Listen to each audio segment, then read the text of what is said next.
Okay, hi everyone again. This is JS Bray with Mr. Bray Labs. This is another driving episode of Inklings Behind the Scenes.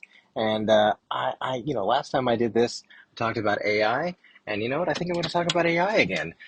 This particular subject, I want to talk about um, kind of the mass consumption of AI and how does AI relate to the show that we're building. So, do I use AI? And that is a really, really great question. First off, I need to dispel the notion that AI is truly artificial intelligence. Anyone who tells you otherwise is um, is misleading you. AI is not truly artificial intelligence. We're appropriating the term AI as an artificial intelligence to things like, you know, people generating content as far as like images and animations and designs and all this sort of stuff like that. AI is no different than we found a new use for all these fancy algorithms. So you've been using the internet for decades.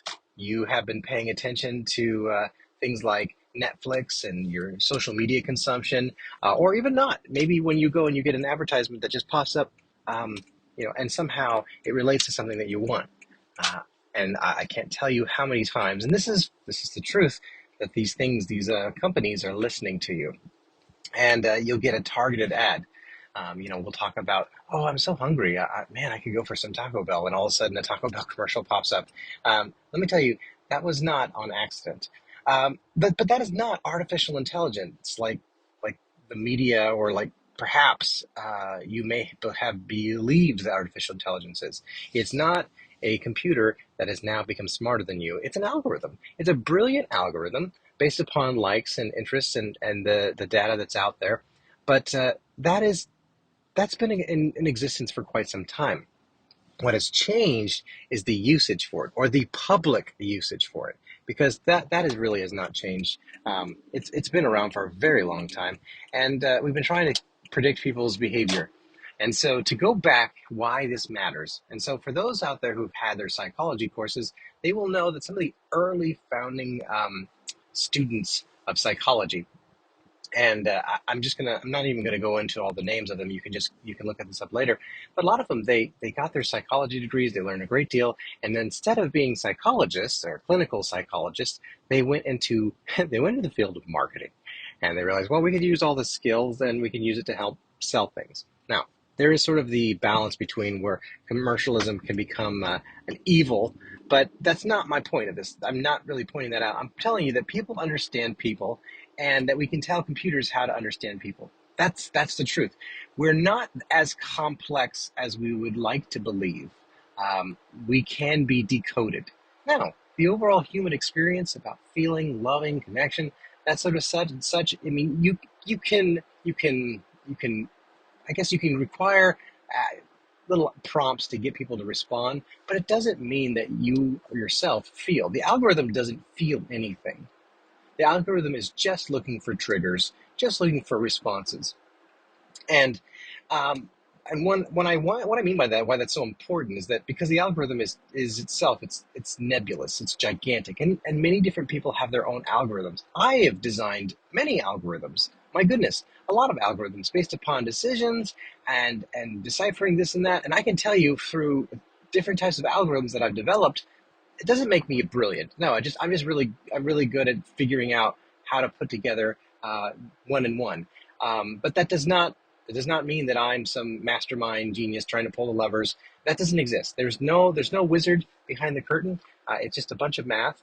But why does that matter? Well, within the realm of AI and why it becomes so important, one of the biggest things that I've heard folks have expressed their great fear is that AI is going to replace creatives.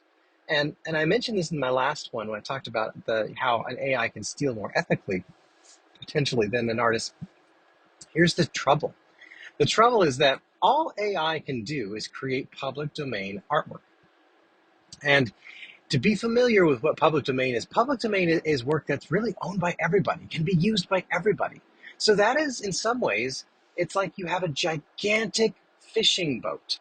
And in this boat, you can go out there and you can have a dragnet and you can pull across just the absolute bottom of the ocean. But once you pull that fish into the boat, it's really not yours anymore. Anyone who can get the fish out of the net, it's theirs.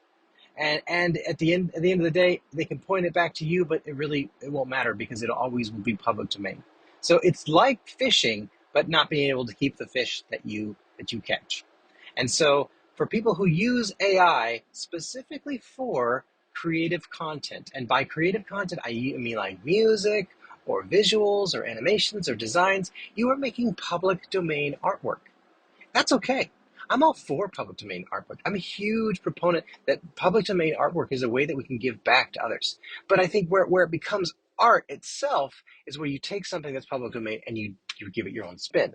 So if you only use AI for everything, then you're just making a bunch of public domain artwork. And that's not bad. That's still not bad at all. Monetizing it is going to be an absolute legal nightmare. Because if you make a hit song and it's public domain, guess what? Someone can just cover it and rip it off and do whatever they want and then do whatever they want again. So when AI gets merged with things like Web3, that's when things will become really, really interesting. Because right now, all AI is it's just public domain artwork. But where I use Inklings, now let me ask you something. If you think I use AI, well, I do use technology. I don't technically use AI for what I do for Inklings. I use some really great motion caption software for helping me to do my live stream that animates my mouth. In this particular episode, that you're probably not seeing that, it's just the audio.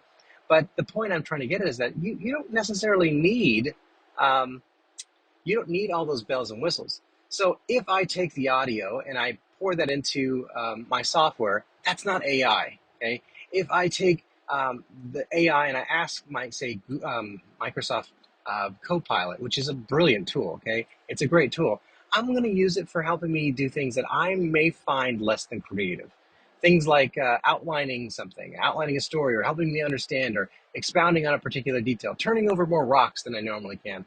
And why that matters to you as a creative, you should use contemporary tools. Absolutely, you should use contemporary tools. It'll help you with your improve your process. But to use a smart tool, you need to be smart. Okay, that's just the truth. That's just the truth of it. You would not give a baby a hammer and say, "Go build a house." Okay, you give a hammer to a carpenter and they can build a house.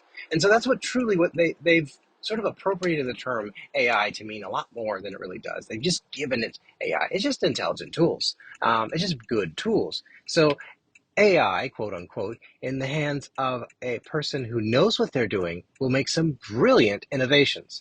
But AI and just the general consumer is just going to make a lot of public domain artwork.